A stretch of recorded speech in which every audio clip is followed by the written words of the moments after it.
అరవ సీదర్ matter బయటికి వచ్చిన తర్వాత చాలామందికి చాలా రకాల డౌట్లు.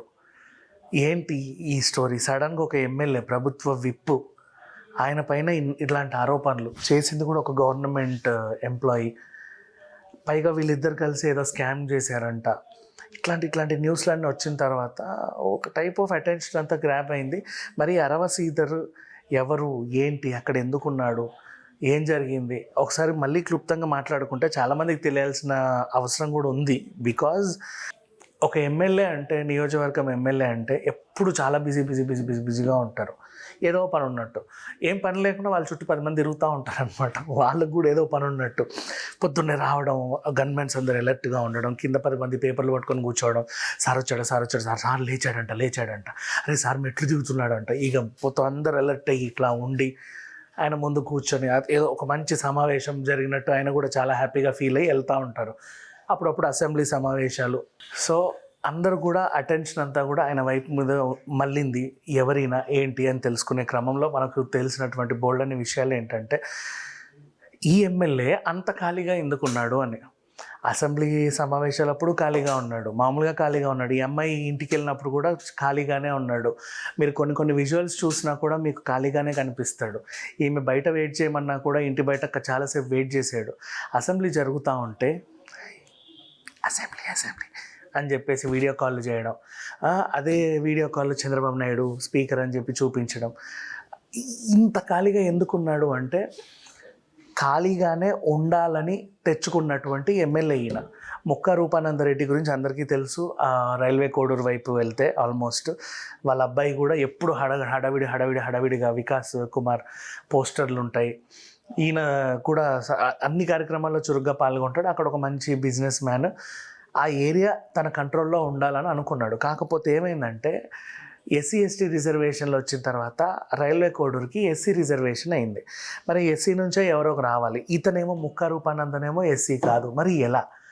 తనకు అనుకూలంగా ఉన్న ఒక చిన్న అబ్బాయిని ఎవరినో తీసుకొచ్చి, ఎస్సీని తీసుకొచ్చి ముందు పెట్టి, ఇతను ఎమ్మెల్యే ఓటేయండి అని చెప్పేసి తెచ్చుకున్న అతను. ఇతనికి వేరే వర్క్స్ అన్నీ ఏముండవు. బేసిక్గా బీటెక్ చదివాడు, 29 years మహా అయితే, ఏమి తెలియదు, అంత నాలెడ్జ్ కూడా లేదు. యాక్చువల్గా అదే ఏరియాలో యనమల భాస్కర్ అనే ఒక ఆయన ఉన్నాడు. పవన్ కళ్యాణ్ గారికి కూడా ఆయన అంటే చాలా ఇష్టం. అతన్నే నిలబెడదామని అనుకున్నాడు. బట్ లాస్ట్ మూమెంట్లో ఎందుకో ఈయన వచ్చాడు.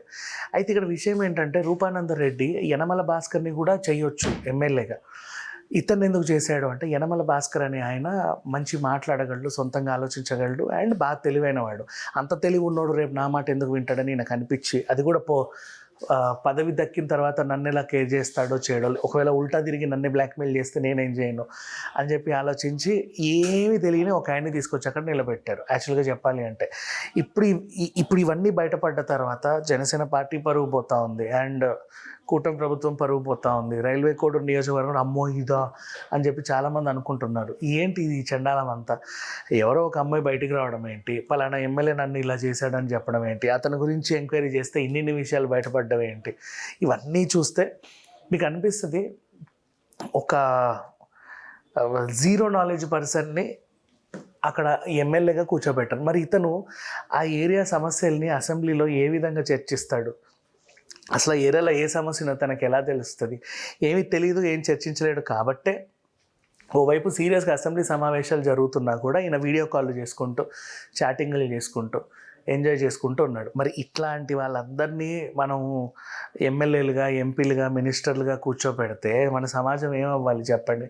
అంటే మీరు ఏం చేస్తారంటే, జస్ట్ మెయిన్ ఎవరు ముఖ్యమంత్రి అవుతారో వాళ్ళ మొహం చూసి నిలబడ్డ ప్రతి ఒక్కరిని, పార్టీ జెండా చూసి, పార్టీ గుర్తుని చూసి నిలబడ్డ ప్రతి ఒక్కరిని మీరు గెలిపించేస్తున్నారు. ఆ పార్టీ ఓనర్ ఎక్కడైతే ఉంటాడో ఆ ఏరియా డెవలప్ అవుతుంది. ఆయన ఏ ప్రాంతానికైతే చెందుతాడో ఆ ఏరియా డెవలప్ అవుతుందేమో, కానీ రాష్ట్రం మొత్తం డెవలప్మెంట్ జరగాలంటే అసలు జరగదు. రైల్వే కోడూరు డెవలప్మెంట్ అందుకే అక్కడ ఎప్పటి నుంచో అలాగే ఉండిపోయింది. చాలామందికి తెలియని విషయం ఇది. సో ఇప్పుడైనా సరే మారండి, ఎక్కడైనా సరే. ఇప్పుడు మొన్న జూబ్లీహిల్స్ ఎలక్షన్స్ కూడా అంతే. సింపతి ఓట్లను ఒక ఆవిడ తెచ్చారు, ఇంకేమన్నా ఒక ఆవిడ తెచ్చారు. లాస్ట్ పాపం నవీన్ యాదవ్ గెలిచినప్పటికీ, అంటే మన ఏరియాలో ఉన్న సమస్యలన్నీ తీరాలంటే ఏరియా మీద అవగాహన ఉన్న ఒక లీడర్, తనకి ఏమైనా ప్రాబ్లం చెప్తే ఈజీగా అర్థం చేసుకునే ఒక లీడర్, ఇట్లాంటి వాళ్ళని మనం గెలిపించుకుంటే నెక్స్ట్ ఏంటంటే ఆ ఏరియా డెవలప్ అవుతుంది. ఇప్పుడు ఫర్ ఎగ్జాంపుల్ పిఠాపురం నియోజకవర్గం ఉంది. అక్కడ గీత గారు ఉన్నారు. ఆవిడకి ఆ ఏరియా మొత్తం మంచి పట్టు ఉంది. ఎప్పుడు అంటే లైక్ ఇన్ కేస్ ఒకవేళ తన వల్ల ఏదన్నా డెవలప్మెంట్ అవుతుంది అనుకుంటే ఖచ్చితంగా అది అయ్యేదే.